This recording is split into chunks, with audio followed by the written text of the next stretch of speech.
Hello children, today's topic is from chapter Soil Resources in India.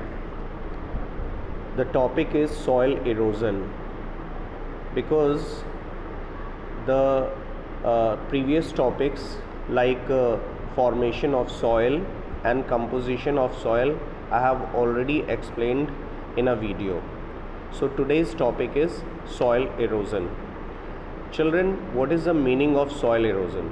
Soil erosion means the transportation of soil from one place to another place with the help of any means of transportation. Means of transportation is not here like vehicles. Here we can say the agent of transportation. Agent of transportation means it may be water, running water you can say, it may be wind. So soil is very important substance which found naturally on the earth and very useful. So its transportation or movement of soil from one place to another place is not good for the agriculture purposes. Am I clear? So here we will discuss soil erosion and types of soil erosion.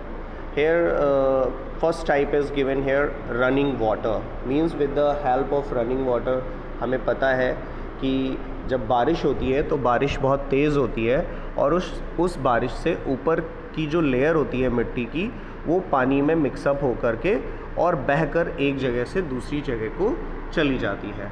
तो ये जो इस तरह का movement होता है soil का वो होता है रनिंग वाटर के थ्रू। लेकिन ये जो रनिंग वाटर के इरोजन्स होते हैं इनको भी कई तरह से डिवाइड किया गया है, क्लासिफाई किया गया है। जैसे कि इसमें एक आता है स्प्लैश इरोजन। अब ये स्प्लैश इरोजन क्या है कि जब पानी ऑलरेडी किसी जगह पे किसी मिट्टी वाली जगह पर पानी है और उसके ऊपर बड़ी बड़ी बूंदें गिरती हैं तो वो मिट्टी की एक लेयर को हटाती हैं, सॉइल की एक लेयर को हटाती हैं और वो धीरे धीरे उस वाटर में मिक्सअप होकर के और पानी के साथ बहते हुए एक जगह से दूसरी जगह चला जाता है। फिर आता है sheet erosion, whereby due to heavy rains. जब बहुत ज़्यादा हैवी रेन होता है, बहुत ज़्यादा रेन होता है तो ऊपर का जो सरफेस होता है वो पूरी की पूरी एक शीट इरेज हो जाती है, वहाँ से हट जाती है और वो कहीं ना कहीं आगे उस एक जगह से दूसरी जगह को मूव कर जाती है। तो इस तरह की जो इरोज़न होता है, इस तरह का जो इरोज़न होता है उसे हम शीट इरोज़न कहते हैं और इसमें सॉइल की टॉप सॉइल कह सकते हैं वो मूव कर जाती है। फिर आता है गुली इरोज़न और रिल इरोज़न। ये जो गुली इरोज़न और रिल इरोज़न है ये जनरली हमें कॉमनली कह सकते हैं हिली एरियाज़ में देखने को मिलता है या माउंटेनस एरियाज़ में देखने को मिलता है।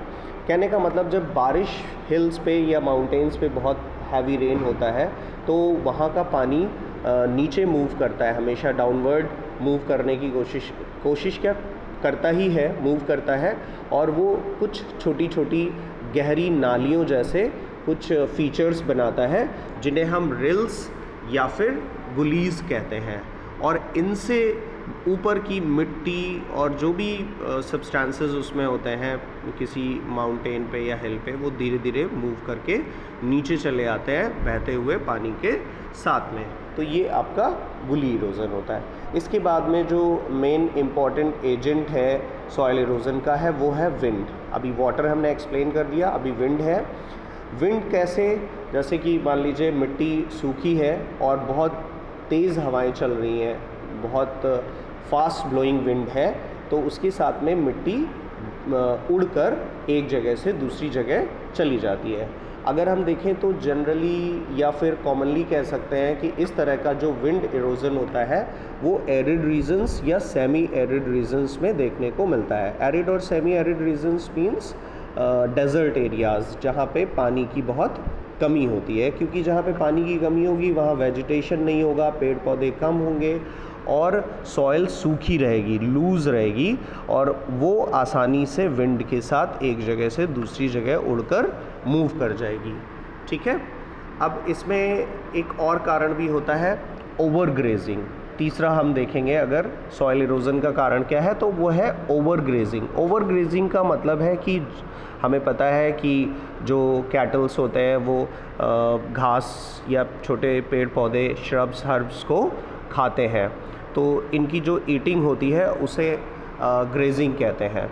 तो जब कहीं पर कोई जैसे पास्चरल एरिया है जहाँ पे बहुत सारे जानवर एक साथ चरते हैं, चरना ही कहते हैं ग्रेजिंग को, तो अगर एक साथ वो ग्रेजिंग कर रहे होते हैं तो वो कई बार पेड़ों को जड़ से या घास को जड़ से खा जाते हैं, जिसकी वजह से जो वहाँ की सॉइल होती है वो लूज़ हो जाती है। वैसे तो पेड़ पौधे जो हर्ब्स श्रब्स या ग्रास होती है उसकी जड़ों से वो बाउंड रहती है, एक तरह से होल्ड कर लेती हैं वो जड़ें, लेकिन जब वो जड़ सहित खा जाते हैं तो फिर वहाँ की मिट्टी लूज़ हो जाती है और धीरे धीरे पानी या हवा के साथ वहाँ से एक जगह से दूसरी जगह मूव कर जाती है। तो over grazing is another reason behind the soil erosion. After that man plants and animals. अब ये मैन प्लांट्स एंड एनिमल्स, ये इनकी वजह से भी कई बार सॉइल इरोजन होता है। आपको पता है मेंस की एक्टिविटीज़ लाइक कंस्ट्रक्शन वर्क, जैसे मिट्टी, बहुत सारा कंस्ट्रक्शन होता है, काम चलता है, तो उसमें मिट्टी उड़ती है हवा में और एक जगह से दूसरी जगह चली जाती है। कई बार जो फार्मर्स होते हैं वो प्लाइंग करते हैं, प्लाउ करते हैं, जिसे हम जुताई भी कहते हैं। तो वो जब खेतों में हल चलाते हैं, जुताई करते हैं, तो उससे भी मिट्टी एक जगह से दूसरी जगह जा सकती है और सॉइल इरोजन हो सकता है।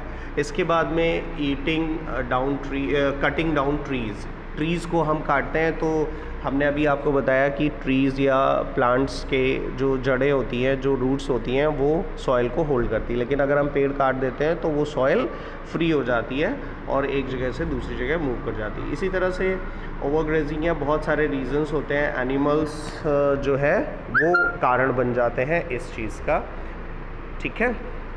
इसके बाद आते हैं फॉल्टी मेथड्स ऑफ एग्रीकल्चर।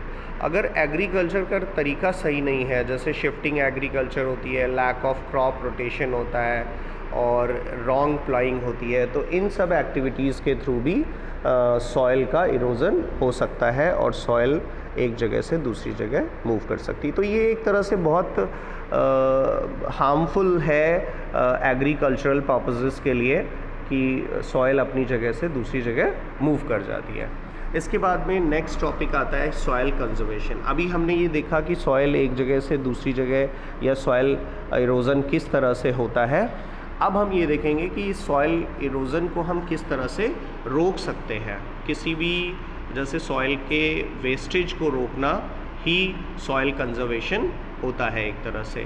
तो सॉइल कंजर्वेशन बहुत इम्पॉर्टेंट रोल प्ले करता है, क्योंकि ये किसी भी एग्रीकल्चरल फील्ड की फर्टिलिटी को मेंटेन करता है। अगर बार बार सॉइल एक जगह से दूसरी जगह मूव कर रही है तो उसकी फर्टिलिटी को कम करता है और उसका डायरेक्ट इफ़ेक्ट या इम्पैक्ट जो आता है वो एग्रीकल्चरल एक्टिविटीज़ और उसके प्रोडक्शन पे आता है।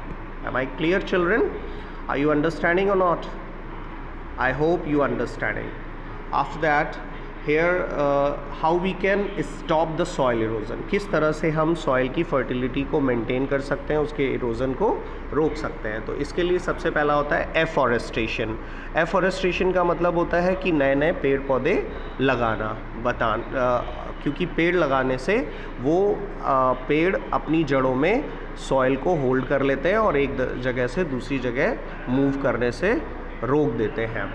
फिर आता है ओवरग्रेजिंग, टू चेक ओवरग्रेजिंग। अभी हमने आपको बताया था कि ओवरग्रेजिंग की वजह से जो है वो सॉइल इरोजन होता है। अभी ये कह रहे हैं कि ओवरग्रेजिंग को ही अगर रोक दिया जाए, जानवरों को हम ऐसे जगह पर ले जाए, मतलब एक ही जगह पर बहुत ज़्यादा समय तक ग्रेजिंग नहीं करानी चाहिए, जिससे कि वो उनको जड़ों से खा सकें। ऊपर ऊपर का खाए, पत्तियां खाएं, ठीक है, इट्स ओके। तो ओवर ग्रेजिंग को रोक करके भी हम सॉइल का कंजर्वेशन कर सकते हैं। इसके बाद आता है कंस्ट्रक्टिंग डैम्स एंड बैराजेस। अगर हम डैम्स और बैराजेस बनाते हैं तो उसके थ्रू भी हम मिट्टी को एक जगह से दूसरी जगह जाने से रोक सकते हैं, और क्योंकि वो वाटर की स्पीड को कम करता है, मतलब वाटर जो बह रहा है उसकी स्पीड को कम करेगा, जिससे कि बहुत ज़्यादा दूर तक वो मिट्टी वगैरह नहीं जा पाएगी, उसको रोका जा सकता है। फिर है इम्प्रूव टेक्निक्स ऑफ एग्रीकल्चर, जैसे contour method of ploughing checks erosion. ये स्पेशली माउंटेनस या हिली रीजन्स के लिए होता है कि कॉन्टूर्स बना के, मतलब उसमें जो हिली रीजन्स होते हैं उसमें तो पानी बहुत ऊपर से अगर गिरता है तो वो नीचे चला जाता है, लेकिन जब हम उसमें कुछ किनारे इस तरह के कॉन्टूर्स या एक तरह से बॉर्डर्स बना देते हैं तो फिर वो पानी अपने साथ मिट्टी को नहीं ले जा पाता है डायरेक्टली। तो ये आपका फिर एक टेरेस फार्मिंग, ये भी उसी तरह से होता है। क्रॉप रोटेशन अगर हम करते रहेंगे, मतलब कहने का ये है कि एक ही क्रॉप बार बार हम अपने फील्ड में ना उगाएं। स्पेशली फार्मर्स के लिए इंस्ट्रक्शंस हैं कि वो एक ही क्रॉप बार बार ना उगाएं, क्रॉप को चेंज करते रहें। जैसे आज इस बार गेहूँ उगाया तो अगली बार गन्ना उगाएं, या इस तरह से चेंज करते रहें। फिर है planting of cover crops. Planting of cover crops would check soil erosion. अब ये प्लांटिंग ऑफ कवर क्रॉप क्या है कि जैसे जो फसल लगाई है उसके साथ साथ में कुछ उसके जो बॉर्डर्स हैं फील्ड के, उनके किनारे किनारे पर बड़े बड़े पेड़ लगा देना चाहिए और मेड़ जैसी बना देनी चाहिए, कवरिंग कर देनी चाहिए, जिससे कि वहाँ उस फील्ड की मिट्टी निकल करके दूसरी जगह पानी के साथ बहने ना पाए। तो ये इस तरह से कुछ दिए हुए हैं इसमें। इसके साथ साथ एक और है शिफ्टिंग और जूमिंग। शिफ्टिंग और जूमिंग का मतलब है, शिफ्टिंग एग्रीकल्चर पहले प्रीवियसली हुआ करती थी। लोग जो है एक जगह एग्रीकल्चर जंगलों को साफ़ करके थोड़े समय के लिए करते थे एग्रीकल्चर, और फिर जब वहाँ की प्रोडक्टिविटी रिड्यूस हो जाती थी, फर्टिलिटी कम हो जाती थी, तो उस जगह को छोड़ करके कहीं दूसरी जगह एग्रीकल्चर करने चले जाया करते थे, जिससे कि वहाँ की जहाँ पर वो छोड़ देते थे वो मिट्टी या वो फील्ड वेस्ट हो जाती थी और वहाँ पर प्रोडक्टिविटी नहीं हो पाती थी। तो इस तरह की भी एक्टिविटीज़ को कम किया जाता है। फिर belts of trees and shrubs should be planted. ये पहले भी हम आपको बता चुके हैं, एफॉरेस्टेशन में बता चुके हैं कि हमें ट्रीज़ और वगैरह अगर हम लगाएंगे तो उससे भी बेनिफिट्स मिलते हैं। तो I hope students you understand about the soil erosion as well as soil conservation. So today we understand only this much. After that, in the next video we will discuss about the major soil groups of India. In this video we will discuss about the different types of soils which found in our country India, where they found, what type of crops grown in a particular type of soil. We will discuss these things in the next video. Thank you. Have a nice day.